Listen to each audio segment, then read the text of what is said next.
You get it What up, on. y'all? Did Welcome you back just to see Yeah, that I joint? Said It, the podcast for all things sports. I'm your host, Chris, and today we're going to talk about HBCUs, Eddie George getting that job. Is Julian Edelman a Hall of Famer? And Jamal Murray got hurt. He done for the season. Next on Yeah, I Said It Sports. I'm How done. you just gonna stop that all? We ain't even You gotta start. You gotta start giving You us weren't a ready. He did that same Wait. shit the last time. I was talking when he just did that shit. Like, yes.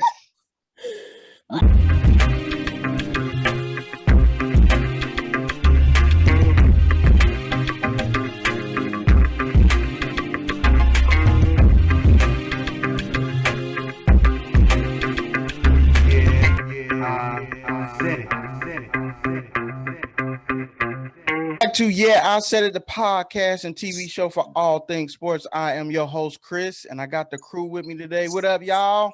what up? What up? There we go. What up? Not much, man. Not much. Y'all know how we do it. We got to get straight into it. We're going to start off by talking about Jamal Murray. Jamal tore his ACL last night, y'all, in the last minutes of the game. He's done for the season, and he's going to be done for pretty much most of next year, too, because how the season's working, you know, they had to do them back to back. So it's kind of fucked up. Jamal was averaging like 21 points a game, 4 rebounds, 4 assists. They're in the midst of winning 17 of the last 20 games they done played. I don't know if y'all realize that. Damn. Yeah. But they lost That's the tough. last 2 games that they played. And then Jamal's down. So there's one of the Nuggets, like your sleeper pick to come out the West. Man, does this change things in the West now, man? I mean, is this fucking it up for you or what? All right, man. Look, as far as the West itself, I don't think it's gonna mess up stuff too much. I think they can still make the playoffs. You know, I don't think there was nobody prohibited favorite to win it all. I felt like they was the dark horse for sure with that pickup with Aaron Gordon, but losing Jamal Murray, man, that's tough. I do think they'll be all right. I feel like a player like Aaron Gordon is good enough to fill some of that void because he's playing with the Joker. But as far as like them being like my sleeper now, yeah, it's over with, man. It's tough. You gotta have at least one guard, man. Them boys had like the perfect potion, and they just lost a key ingredient. So, I just feel bad for Buddy, bro. I feel bad for Buddy because he started off shaky, and then he had them bounce back. He done got back in his groove. That shit just derailed him, man. But as far as the West itself, nah, I think the Lakers healthy was still gonna be the favorites to come out the West. You know, people still felt like the Clippers could win it. So, and the Jazz, because they number one in the West right now. So I don't think it really throws the West off. I was getting ready to say, because them Jazz is hooping out here, man. They don't give a damn what nobody talking about or what they doing, because they in first place and they don't give a fuck. Like, I'm still hooping. We still doing our thing. Don't give a damn how y'all feel. We out here 40-14. Fuck with me. You know what I'm saying? Ain't nobody really talking about us. We in first place and we chilling. Blair, man, what you thinking, man? Does this change things for you? Or no? For like the overall big picture, no, dude. I didn't have Denver coming out anyway. That wasn't the squad I was picking. I would have picked Utah. I was looking for somebody different. It hurts Denver a lot. Like, it hurts them a lot, but it gives them a chance, I guess, to see what the other guys are made of. Kind of see what Aaron Gore can do. Porter's gonna have to pick up some more minutes. Yeah, So the other dudes will get a chance who, like, they, want to find out if they're that guy. He's gone for at least the season. I don't see them, trying to rush him back by March, February. I mean, by what? March, April next year. Season will be almost over. It'll be stretched out a little more, so maybe, but they're done. It's unfortunate, but they're done. They needed him. He's a very big part of what they do. So as far as coming out of the West, I don't think it looks very different. I assume it's going to be the same teams I originally thought were coming out, as long as everything is healthy. Like if everybody's healthy, but with all the people being hurt, it's a toss up for the top 4 teams. It sucked when I saw it because I'm like, man, then who's gonna play point guard? Are they gonna move Michael Porter Jr. to point guard now because he's a point forward type of thing? Like they got to do something. I mean, they're in 4th place right now, so Brianna, what you think? You think the Nuggets is gonna be super hurt and no longer going to be a factor in the West? I definitely think they're gonna be hurt. When you lose the All-Star, you use your key player. It hurts the team regardless. So I definitely think they're gonna be hurt. They still gonna make the playoffs, but it ain't gonna be the same. Yeah, I think they're. Who's in 8th place right now? The Grizzlies are in 8th place with 27 games. It don't matter, man. 5 losses. Mm-hmm. I mean, yeah, the last 4 teams gonna be fighting anyway. Yeah. That's why I say, I think they can make it, but any hopes of what could have been, that went out the window. Like with surprising somebody or an upset. They can still get out of the first round, but you see them coming out of the West. No. Oh no. Yeah, it's just super. I need to see Utah in the playoffs. Sean, man, what you thinking, man? It was fucked up. The nigga was balling, but I didn't have him coming out the West. I didn't even have him been in the finals with us. And I say us as in the Lakers. So this just even proved my theory even better. So LeBron, relax. Everybody get to chill just a little bit more. And we all know the Jazz ain't gonna go pound for pound with the Lake Show at 85%. I don't see it. Then on top of that, whoever that fool was a couple weeks ago, that Denver fan, I know you Saudi, bro. I know you Saudi. So before you come on the show or in the comments talking that jazz, you need to talk to Miss Cleo because I told your ass the motherfuckers wasn't gonna be shit. That's my motherfucking take. Man, he said that shit. Yeah, he said that with his whole chest. Talk to Miss Cleo. But I do want. I know that was pretty quick, but I do want to talk about this though. When me and Sean were just on the phone a little earlier, he made a great point about the injuries and how everybody getting hurt. Do y'all think that the way that the season is structured, that they had to come back so fast, is contributing to a lot of the players getting hurt? Yes, and the fact that they thought that they was giving them a break because they only took out 10 games. These niggas still play 72 games, and a lot of the players that's getting hurt is on the teams that had deep playoff runs. Yep. It's tough because they still playing back-to-backs. They still playing back-to-backs, people resting and all that, and they still getting hurt. It's just a lot on them fellas' body, man. It's a lot on them fellas' body. So I think that definitely got something to do with it because they basically haven't had a break. I would have to check the numbers, bro, to be perfectly honest. Like, I don't know if it's I'm sure it plays a little bit into some of the injuries, but some of like the blown out knees and all of that, especially non-contact injuries, like there's no way to gauge when those happen. You can't say somebody was fresh or somebody was tired. Nobody touched them. That was just their body was like, not today. So I don't know about the non-contact stuff. Like maybe some of the other injuries, but like the non-contact stuff, man, you can't tell when that's gonna go out. Now he was already having some knee issues, so maybe they should have rested his knee a little bit more. Now when the knee it'll break down over time, so maybe they should have rested him before bringing him back.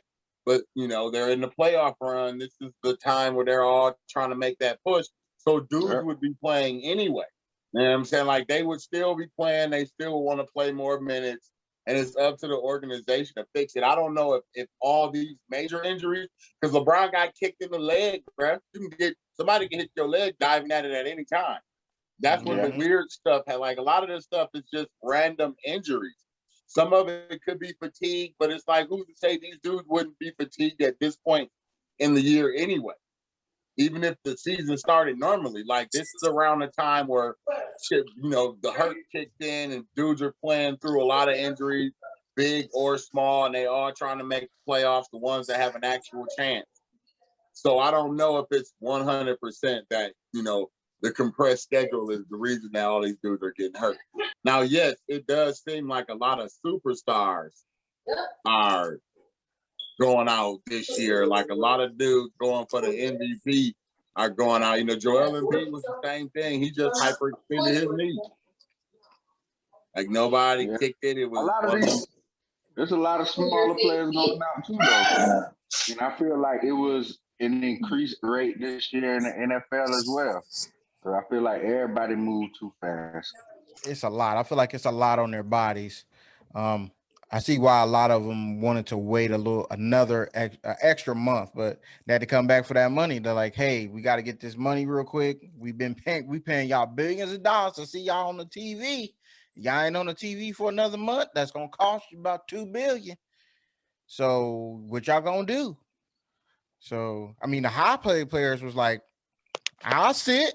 I got enough money. It's the dudes that's like, hey, roster number who only 10, making, 11, 12, 13, 14. Yeah. They're like, hey, man, I need to get this money real quick. Somebody making $300,000 a year, and they got more mouths to feed. Mm-hmm. Facts. I mean, Brianna, you think that contributed to KD's injury as far as with his hamstring and everything? He be shooting. You know it was This coming. dude. I had to ask the question. One of the dudes got hurt. Brian got hurt. I'm just asking the question. No, everybody else had the same question. As soon as you get to Brianna, it's like, oh. Because Brianna looked disinterested. So I had to interest her with KD. KD is included in this whole conversation, okay? You didn't have to infer to it just now. KD. I don't think so. He sat out for how long he was out for? He was out for a while. So no, I don't think him not being able to practice and stuff played a factor. No. Yeah, that's a good point. Because he was already out for a long time. That's a good point. I forgot about that. But Sean, when we were talking earlier, you're like, man, I think this is a big deal. The fact that they had to come back so soon. This is why everybody getting hurt. You still feeling that way even after the argument some of us has made? Yes, I do, because I mean, you still got to factor in wear and tear on your body. I mean, that's with anything, bro. I mean, you go to work fresh, you work, you go to work, you fresh, you ready to go. By the time it's time to clock out, you tired. You know what I'm saying? So just imagine these guys playing all these games, practice included. It's wear and tear, bro. So if you only got 3 months, and I'm gonna use LeBron and a lot of other guys, when you go into the Olympics, you go in the finals back to back. That's a lot of mileage, bro. That's a lot of mileage. That's a lot of time on the court. It's not like he's doing 12, 13-minute games, but these guys is doing 30-minute games plus, and they playing 60-plus games. Man, that's a lot of mileage. So I do say that do have a huge factor, because your body need a rest, and it will tell yourself. I mean, just like when you get in the cold, you get your own little symptoms. You know what I'm saying? For me, my nose start itching. Back of my throat start itching, like, oh yeah, I'm about to get sick. Let me go ahead and drop this vitamin C in. You know what I'm saying? So your body just telling you hey, sit your little butt down, relax. You know what I'm saying? So I believe it had a huge factor for only having 3 months off, 90 days, bro. And then with some of the guys, I'm gonna keep it funky. Some of these guys wasn't getting no booty in the dang on bubble. They want to go. You know what I'm saying? They want to be home. Part of the routine, Brianna. It's part of the routine. You feel what I'm saying?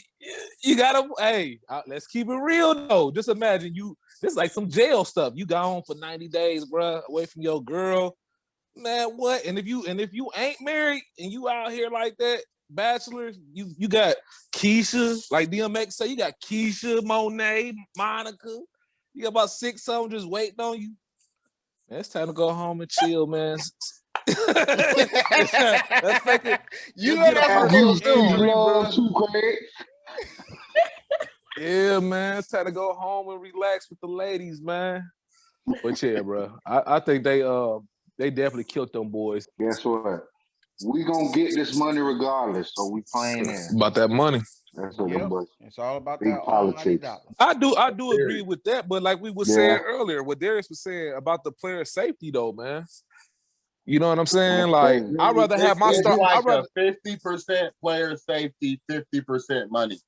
yep, Yeah, exactly. it was just Not like 100% player safety. it was like the lesser of two evils. It's like, okay, if they wouldn't have took it, then they would have been like, oh well, we're gonna play 82 games. Probably. I'm assuming it would have been like that. No, I Because them don't boys see that like because they still had to get out of the way of the Olympics. The only reason they did what they did is for the Olympics. It's not for the basketball and players these or boys anything like that. It was still so they gotta would go be to the out of the way Olympics, when the dog. Olympics started. Yeah, That's crazy. and they still will have to go to the Olympics too. Did y'all know they put Grant Hill in charge of that? Yes. That was on the docket So they originally, need to but it be got free scratched. so the basketball players who are gonna play in the Olympics can. A lot of them might opt out this year because it was just such a crazy year. I don't think so. I think it's just gonna be it's just changed now. Like the days of I think like the super duper stars like Kobe's and Jordans and LeBron's going to the Olympics, like they passed that. But the USA can do that because they got so many athletes, bro. Like it's no question that, especially in basketball, like USA be the dominant team a lot of the time. So They like only now, pass it when they don't lose. When they lose, ain't none of them passed it, bro. Because that's how they ended up losing. The teams kept getting bootier and bootier over time, and then they lost. And then after the loss, everybody was like, "Oh, we can't go out like that, man." And then they all came out to play. I feel like now that was during that era where everybody felt like, because it was a point everybody felt like the league had got watered down a little bit. But now we entering back. I feel like now we got like that young talent. You know what I'm saying? Because you got all these young rising stars. Like, I feel like if LaMelo wouldn't have got hurt, maybe he would have went and played. Zion, stupid young, Jason Tatum, them dudes like that. Them niggas gonna go play in that junk, man. Especially if they team. Booker. Yeah, especially if they team didn't make no noise. Karl Anthony Towns, dudes like that. Man, them dudes will go out there and play Team USA, man. Maybe. I think. A lot of people need to consider that. Just like a lot of kids need to consider going to HBCUs to play football. Man, Eddie George is now the head coach for Tennessee State University. This dude's hilarious. I can't tell y'all how happy I was to see Eddie George going to the HBCU. Like, yeah, I coach the kids. That's gonna be awesome, man. Dion did it. So I feel like a lot of kids need to start considering this, man. It's definitely an option for them, and they need to realize and understand how many great players actually went to HBCU. So do y'all feel the same as me? Because I feel like they need to consider it. I'm gonna hit y'all with the facts later on, but do y'all feel like they need to start considering it more often than what they do? Because I feel like if they don't go D1, a lot of kids will just be like, well, since I ain't going D1, I'm gonna go to a junior college. When you could go to an HBCU, you got the grades, go ahead. You have a better opportunity to still even make it to the league instead of going to some junior college. But matter of fact, Sean, what do you think? Because you the one that got the son that is a senior in high school right now. Well, he's right now looking at North Carolina Central and Winston-Salem State. So that's HBCU for those that don't know. But with that being said, with the difference between, and if you go to the campuses, if you ever went to a HBCU, you will see a huge difference between the traditional schools compared to HBCUs. Definitely. So that factors into a lot of kids' choices before they even fill out their FAFSA forms. That's a big thing because you're looking at not just them as an athlete, but you're looking at them as a student. So you got to see what the world gonna look at them once they get that bachelor's or whatever degree they end up getting. But also the education, we need so much funding for HBCUs. It's ridiculous, bro. And I'm talking about if you want to just keep it with sports, look at some of these stadiums, man. They look like high school stadiums. You know what I'm saying? You go, I ain't gonna say all of them, but the majority of the HBCUs are poorly funded, man. Poorly funded compared to the traditional. So you got a lot of kids skipping out on that for those reasons.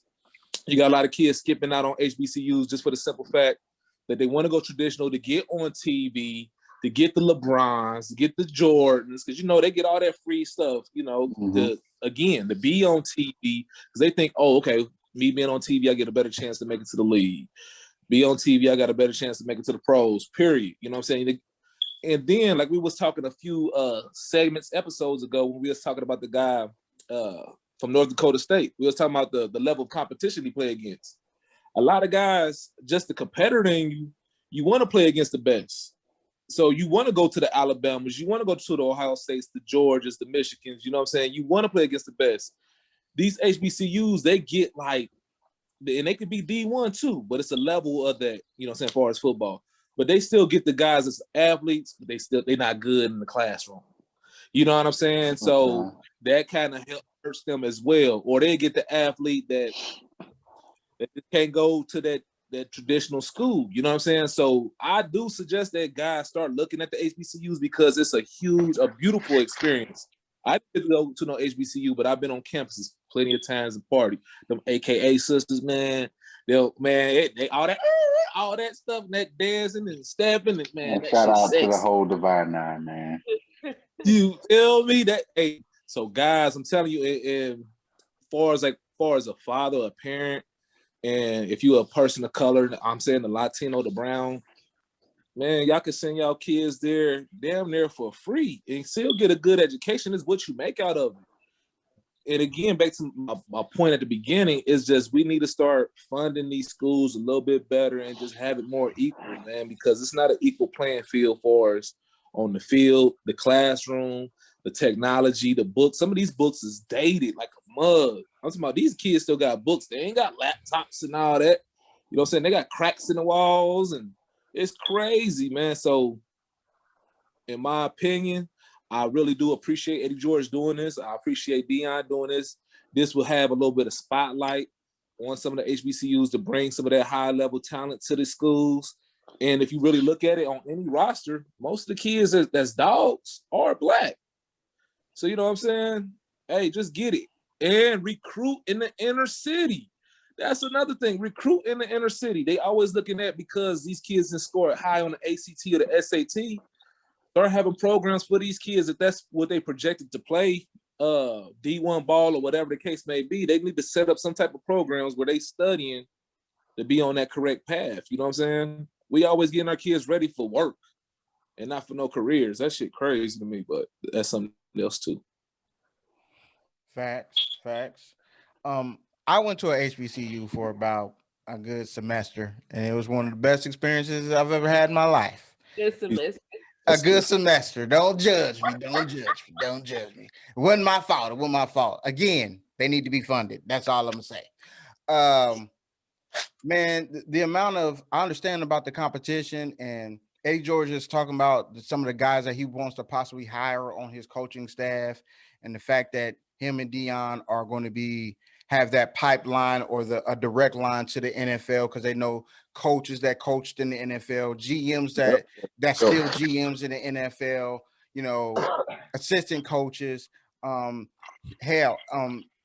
He's actually said he wants to have Ray Lewis on his coaching staff, possibly. He said he wants to have Hugh Jackson as his offensive coordinator, possibly, for the school, which that's an NFL coach right there. Like, so anything that he will do to bring attention to the school and just give you an extra resource for these kids to have at HBCU is awesome, man. And then when you got to look at the history of the game, it all started from the HBCUs for them to get the Hall of Famers. You know what I'm saying? I ain't gonna go old school. I can even go new school where you still got Walter Payton went to a HBCU. You got Jerry Rice went to a HBCU. You got Shannon Sharp went to HBCU. You got Michael Strahan that went to HBCU.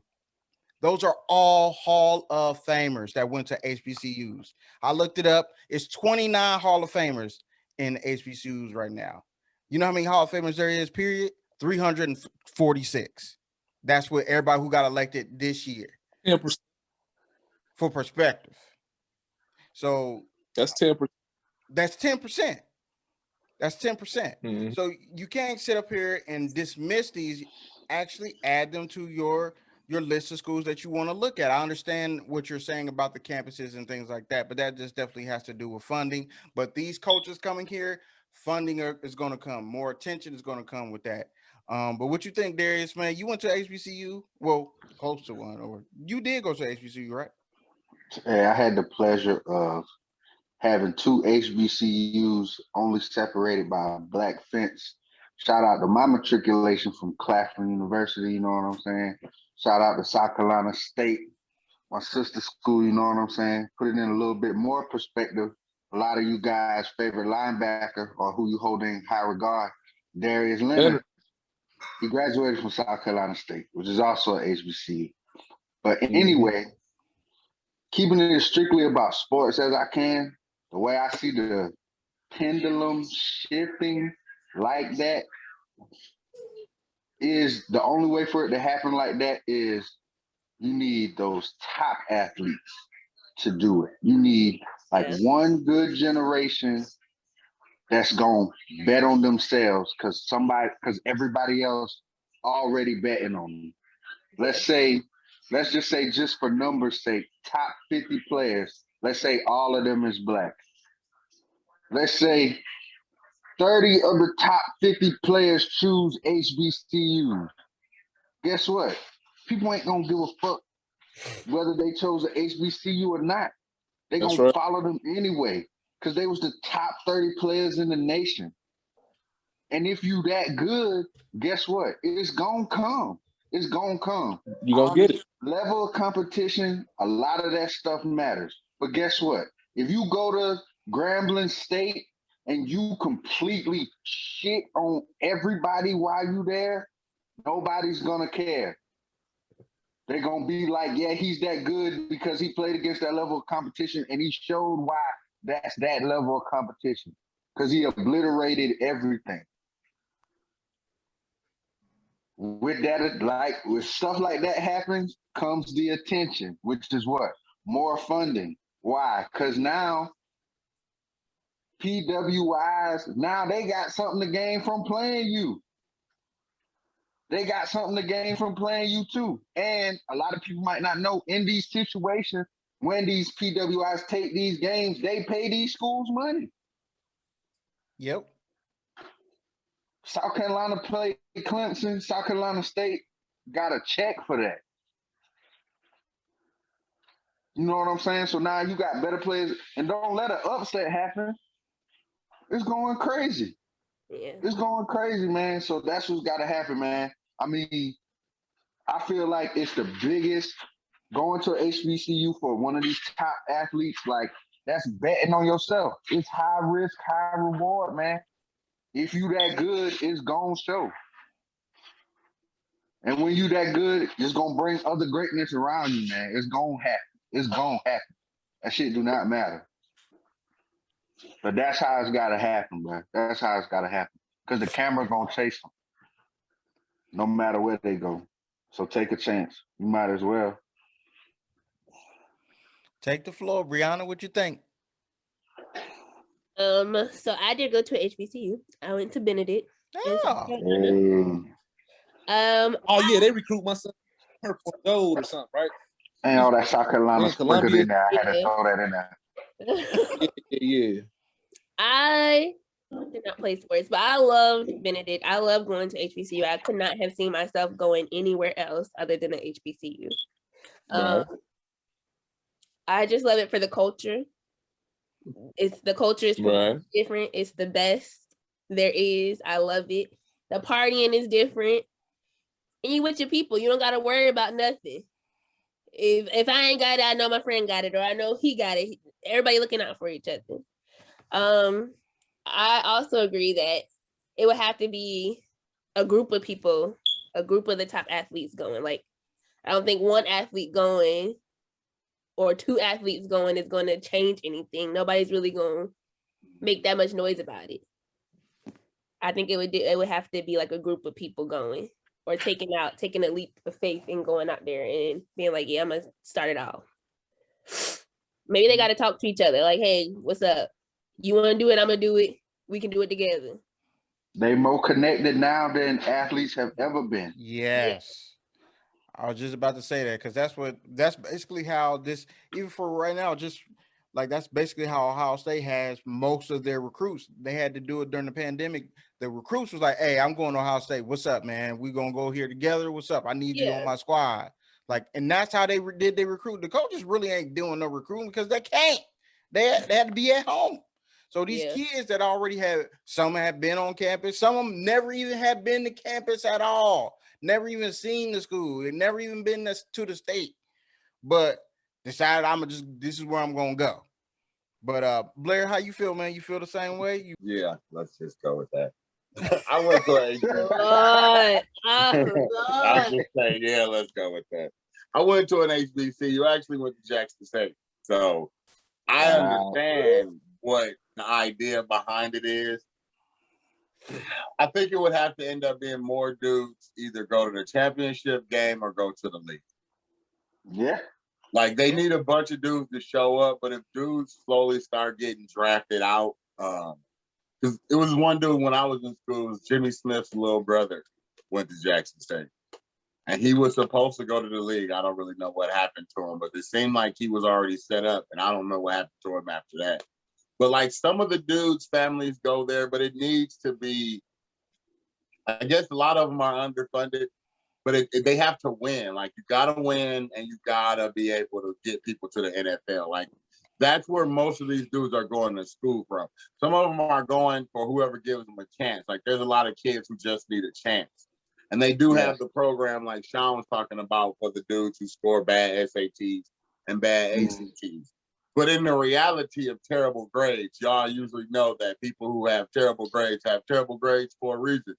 They either want to have terrible grades or they literally don't care about school enough to get the grades necessary to even go play football in college or go play basketball in college. Like that's part of the problem is those dudes, a lot of those dudes who are underscored, somebody does their work for them. So they don't have any value for doing it for themselves. So it's harder to get those dudes on the team. I've seen some dudes make a team with that. I've seen some dudes not make a team with that. Because whatever city or small town or big city you came from, you're the man there. So people get used to being treated a certain type of way and they want to be treated that same way. And a lot of dudes, that's why they go to the big schools because they just take basket weaving one-on-one.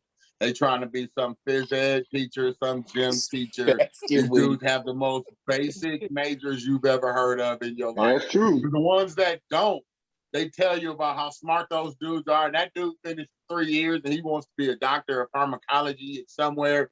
But it's a lot of dudes who just trying to catch a check. So they're just going wherever they can. And they lowered the amount of scholarships they can have at the big schools to kind of open it up for everybody else.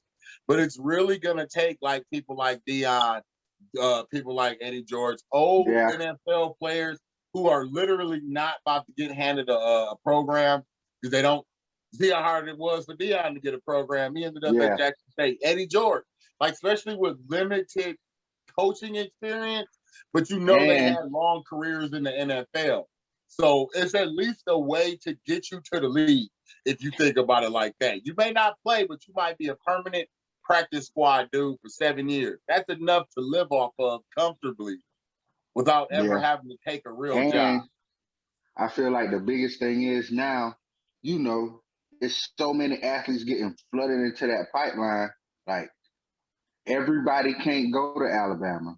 Everybody can't go to Florida. Everybody can't go to Clemson or USC or even if you feel like that school is trash, guess what? They get better athletes, what they consider right now than the HBCU that's 10 miles down the road. You know what I'm saying? So that's why I feel like Brianna was saying, it's going to take a flood. All it takes is for one to pop and show that it's good. Imagine, like I said, if a bunch of them top athletes, imagine if a bunch of them went to Jackson State. You know what I'm saying? And it popped. Like it popped. It's different. Nobody's gonna look at it, they'll be like, oh yeah, they had some good athletes. But if they going out here dogging people like 55, like they Alabama or something, then it's like hey, bro. Boise State, bro. Like Boise, like how Boise State did. You know what I'm saying? And just Boise kill State your ended up. conference. Yes. And then now people, like I said, it's just gonna make a ripple effect. People gonna be willing now. People willing to play Boise State. You know what I'm saying? You end up getting unwilling. more teams. Like there were quite a few people who wouldn't play that Boise makes State because they didn't know if they could beat them or not. So they just exactly. wouldn't take it, bro. And if people is scared to play you, people gonna want to know why. We just saw Coastal Carolina upset the shit out of BYU last year, and they was expecting them to smack them boys. And Coastal Carolina, that's not even HBCU, but it's a smaller school. You know what I'm saying? So imagine if that was Jackson State or something like that. With Blair, like it's gonna take some winning. Like you gotta win. You can't just you go there. You definitely gotta win. You definitely It's gotta gonna take winning and draft picks, yo. Like winning and a couple of dudes get picked. That's and at least Juwan Howard in Michigan, even though Michigan is not an HBCU, they winning, and I know people are looking at that like, damn, I kind of want to go to Michigan. Yeah, but that's why I said, that's why I feel like it's got to be the higher grade players. Like that first initial push, it's got to be like, hey, all y'all top 50. Hey, I need 30 of y'all to go to HBCUs. I need like 10, 10, and 10. It'll take for HBCU to get ranked, like just hit the top 25. And they like, hey, they in the top 25. They ain't that they good enough. Yeah. Whether they're destroying everybody or not. That would change it a lot. That would change life. The thing is with college football, how they do it, they got the FBS and they got the FCS. There's no HBCU FBS. So that's another thing we got to look at. They'll never be in the top 25 because they can never be ranked like that. But that's why I said you gotta explode, man. You gotta explode. Like South Carolina State, they done put a lot of players into the league, and all they win is MEAC championships. Imagine if they in a place that Appalachian State was in, even. Appalachian State was smacking ass in AA, back to back to back to back to back. And it didn't matter where they played or whatever, everybody knew, oh, Appalachian State, oh yeah, them boys ready. Then them boys went out there and played that top 5 Michigan team. Yeah, I remember they beat Michigan. Yep. Come on, bro. Imagine if that was an HBCU. Exactly. That's all it takes, bro. That's all it takes. Yeah. But that's why a lot of the big programs sometimes are even scared to give them a shot. Because they don't know. You just don't know what's going to happen. Yeah. And the idea that you can lose to some upstart program with these dudes, like, it doesn't look good for the coach or the program. Yeah. Exactly. But then once it gets far enough, then once it's like 10, 12, 15 of them programs, niggas is going to, that's when that money start talking. It's going to be like, hey, somebody got to go play them. Because people want to see it. Because people want to see it now. People want to see it now. Why? Because this dude was number 2, and he just chose this school over Alabama and Florida, and we want to see why. And they said they want to play Alabama this year. So what y'all gonna do, man? Y'all gotta play one of these 9 other schools. Y'all gotta play somebody. Somebody gotta get a chance. Because you have what 4 people that went to a HBCU. I went to Central State University for a semester. And the experience that you get from going to a black college is nothing like I have ever experienced in my life. Yeah. And I actually went to 2 different colleges, and I went to Eastern Michigan. So I went to Eastern Michigan, which is down the street from U of M. Fantastic, bro. But it's still nothing like Jackson State. Yeah, I went to Michigan, and I went to the University of Maryland. And you went to Maryland? Yeah. It's just a different, the way they show college in movies, that's how it is on a regular college. Like, they could care less. They could literally care less if you go to class. Ain't nobody checking on you. You either make it or you don't. Now there's mad programs to help you. I won't say it like they don't care, but they treat it more like you're on your own unless you go find help. Like at an HBCU, the thing is it's all Black people. So it's nice to see a bunch of Black people all chasing something, because everybody's chasing something at an HBCU. Like even if they're going there for whatever the case may be, they could go there for nothing too.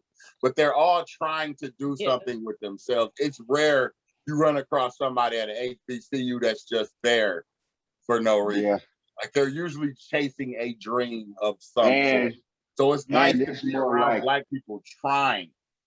And it's more like you said, at a PWI, it's more like, hey, yeah, it's gonna be, hey, you here, that's it. Hey, either you gonna make it or you're not. At an HBCU, it's more like, hey, if you don't make it, it's not gonna be because we didn't try to help you make it. Oh, they want to help you. Like they go out of their way to try to help.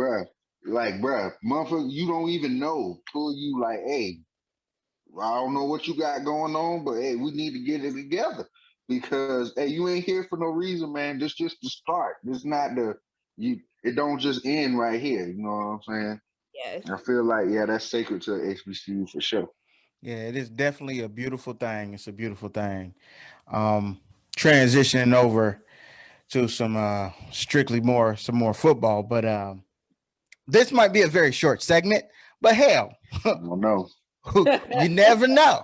I got my case. We have a very eclectic group of sports heads right now. Julian Edelman retired after 12 years of playing with the New England Patriots. He is a 3-time Super Bowl champion. So I think I know who I'm gonna throw it to first. Is the question came up because some people online were saying that Julian Edelman will be a Hall of Famer. Is Julian Edelman a Hall of Famer, Darius? Hey, I'm gonna make this. I got something to say. I'm gonna condense it as much as I can. I'm gonna run off some stats to y'all. All right, y'all ready? Ready. All right, Exhibit A. 900. Hey, this is for a career. I'm reading all career stats right now. Exhibit A. 920 receptions, 13,382 yards, 74 touchdowns. Man. Super Bowl win, 7-time Pro Bowler, receptions leader 1 year, receptions yard leader 2 times. Exhibit B, 1,000 receptions, 12,083 yards, 85 touchdowns, 2 Super Bowls, 1 Super Bowl MVP, 4-time Pro Bowler, 3-time second team All-Pro. Exhibit C,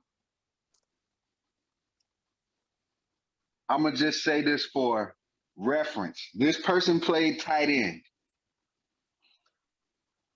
595 receptions, 8,134 yards, 65 touchdowns, 5 Pro Bowls, 3-time first team All-Pro, 3-time reception leader, 2-time touchdown leader, 1-time reception yard leader. Exhibit D. What time out, bro? What are we He doing this on purpose. Go ahead. Okay. I see where he's going with it. All right, let me let you finish before we get to this. All right. Exhibit D. Receptions 620. This is back to wide receiver. The first 2 were wide receivers. I'll tell you that. Receptions 620. Yards 6,822. 41 touchdowns. 0 Pro Bowls. 3 Super Bowls. Ah, that's what you did. Okay. Just to give him a little more, 2,612 return yards, 4 touchdowns in their career. Do you think that last person should be in the that Hall of last person Fame? ain't going, yo. That sounds like that's Julian Edelman numbers. Guess what? Hey, Julian. None of the other three people are in the Hall of Fame either. Hell no, this nigga ain't going to the Hall of Fame. I knew it. Yeah, When I'm I listening didn't to the even. If numbers, you I'm want like, to I know didn't the think Julian names, Edelman got 13,000 receiving yards. I'm like, I didn't if think you he want Hell to know no. the names of the people, I'll tell you the names. But Go ahead, none run of them these off. people are in one the of them Hall gonna of be Fame right Hines. now. One of them is gonna be not Hines, or who is it? Other buddy that's not in there probably, but go ahead. It's AJ Say Green. the name, like Torrey Holt or something. No, One of AJ them Green dudes. is not one. The first one that I read was Torrey Holt. What I tell you, Torrey Holt. The second one that I read was Hines Ward. The Did I third say one Hines Ward too? the third one that I read was Sterling Sharp. I knew that. I mean, not Sterling, but yeah, go ahead. It was Sterling. Yeah, I because thought Shannon's Sterling in. was a wide receiver. Yeah, I thought Sterling Nah, was a. they had him listed at tight end when I looked it up. Oh, okay. 'Cause I'm like, He was he a was receiver, like the though. number one receiver for free. Whatever. Yeah. Okay. But So I didn't Sterling think was Sterling, but I did say Hines he Ward, was Torrey Holt. he So. was the one with the 5 Pro Bowls, 3 All Pros, 3-time reception leader, all that good stuff. Julian Edelman didn't even make one Pro Bowl, bruh. Not even one. Not discounting nothing he did. As far as being like clutch on one of the best teams ever, my man is as clutch as they come. But man, they ain't even I didn't think he should be in there either. But yeah, at no point do they even consider you one of the top receivers in the league in your career that they give you one Pro Bowl. Ain't no way in hell he making it to the Hall. The fact that this was even a fucking subject online pissed me the fuck off. And I'm gonna tell you why. It's because these people think because they won Super Bowls that these niggas deserve to be in the Hall of Fame. Everybody does not get in. This is exactly what I was saying. People that win do not get in the Hall of Fame because they won. They get in the Hall of Fame because of what they done during the season. Darius said it. This nigga made 0 Pro Bowls. He had 2 years where he had 1,000 yards receiving. That's it. He only got, 6,822 yards receiving over 12 years? 36 touchdowns? Come on, bro. You got a Super Bowl MVP. That's great. You are in the Hall of Very Good. You ain't in the Hall of Fame because there ain't no damn way I'm going to put you in the Hall of Fame over any one of those players you mentioned. And good. How long did Sterling Sharp play? I mean, yeah, like, not that long. Like 7 years? Yeah, like 9 he played years. Like 7 or 8 years. Yeah. Five Pro Bowls, 3-time reception leader in the NFL, 2-time touchdown leader. 7 to 8. I didn't even think he made it that long. Yeah, he made it to like 7, I think, because I remember 7. Yeah, I'm like he was a 3-time All-Pro, right? He had the neck injury, right? 3-time first-team All-Pro. Yeah. My thing is, for Sterling Sharp, let's say if we took his resume, let's say if he had them 3 Super Bowls, them would be the things that you'd be like, oh, that puts Sterling Sharp over the top. You know what I'm saying? CD got in with his shorter career, because he won Super Bowls in a shortened career, and what he did during that shorter career. Yeah, with Julian Edelman, like you got 3 Super Bowls, but when you look at your stats, it just says that you played on some good teams. But he was 12 years at New England. He played somewhere else before he played New England. No, he was always in New England. He got drafted by them. Yep. Yeah, he got drafted by them. Yep. Yeah, they changed him from quarterback to receiver. Who am I thinking of? Wes Welker. Okay. Yeah. I'm thinking of Wes Welker. You're getting the white dudes mixed up. Yeah, I am. You thought they was the same person. Somebody in the Hall of Fame, you don't confuse them with nobody else. That should further let you know. Not usually. So, man, why are we talking about Julian Edelman, bro? to Look, address it. man, It needed to I be just addressed. I brought context with mine. I just wanted to prove why I thought he should. Hey, Man, if these dudes ain't in, ain't no way I'm considering him. Ain't he in no the Hall way. of Very Good. He's in the Hall of Clutch. He ain't in the Hall of Very Good. That is Niggas in the better. Hall of Very Good got at least fucking 9,000 yards. He got 6,822 in 12 That's years. 500 a season, bro. Bro, That's he like only had 2,000 45 yards yards a receiving. game. He had two years we had 1,000 yards receiving. That was 2013 and no, he had 3. 2013, 2016, and 2019. And that was it. And That's he it. only ended up with 6,000 for his career. Yes. Bruh, I looked this up on several websites to make sure. Now, like I said, that's why I threw in the 2,612 return yards. Cause you gotta throw that in to try to make his case. Right. And he still ain't in. It pushed the yards up there with the bowl wins. I don't know. It depends on how people feel about him, but I don't But see his think about it, career. Would man. you Think put him about it. in over Hall the of dudes Fame. that he No, just said? no. Thank you. Would you put him in at all? Somebody who was not even considered, at least everybody always thought he was good, but they didn't consider him good enough to be among the elite peer, his elite peers, to make him a Pro Bowler one time. Not even an All Pro, just a Pro Bowler. He couldn't even get one. How many years Tom Brady made the Pro Bowl when he played with him? How many years Rob Gronkowski made the Pro Bowl when he played with him? Yeah. Tell the truth. Good point. Okay. Brianna, is he in your Hall of Fame? Not at all. Simple. Like, But you'll take him though. Like, Somebody- hey, I'll take him on my somebody said squad. this. Somebody has said this on TV. I thought it was hilarious. And it's not to pick on white dudes, but bruh, it just don't happen for white wide receivers, bro. There's like the last white wide receiver to make the Hall of Fame was Steve Largent, I think they said. He was good too. He was a beast. Yeah, he was good. I'm glad you remember him because I don't. Played for the Seahawks, right? I don't know. I just told I you I don't- ain't remember. No, I don't know who that dude is either, but I got you. Yeah. But it's like the closest that's gonna make it is maybe Adam Thielen, and he had a down year this year. Yeah. My memory. Sorry, Julian Edelman. He played for the Seahawks.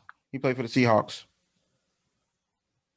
He had 13,000 yards receiving, 100 touchdowns. He deserves it. He deserved it. He did the same stuff all these other dudes except Julian Edelman did. Yeah. And just by 1, 2, 3, 4, 5, 6, 7, 8. He had 8 seasons where he had over 1,000 yards receiving. He did his thing. But Julian Edelman, Patriots fans, I understand y'all super hype and y'all want to hype up your athletes, but He'll be in the Patriots. you could be in the Patriots Hall of Fame, but you ain't gonna be in Canton. The only way you're gonna get to Canton is if you drive up there and go in. That's about it. Yeah. I picked Phillip Rivers before I picked Julian Edelman. Facts. And the fact that there's so many other dudes that are worthy of being in the Hall of Fame at the receiver position that's still waiting.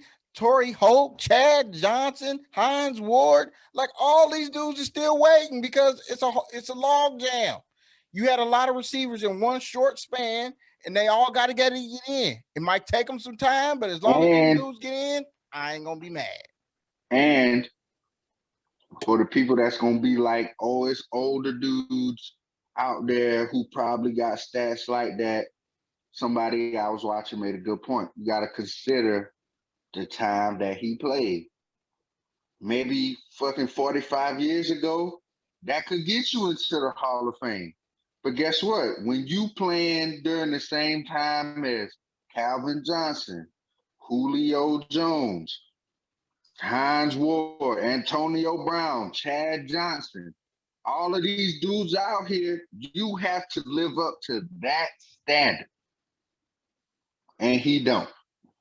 You don't give a fuck about how many Super Bowls you done won, because you ain't measure up.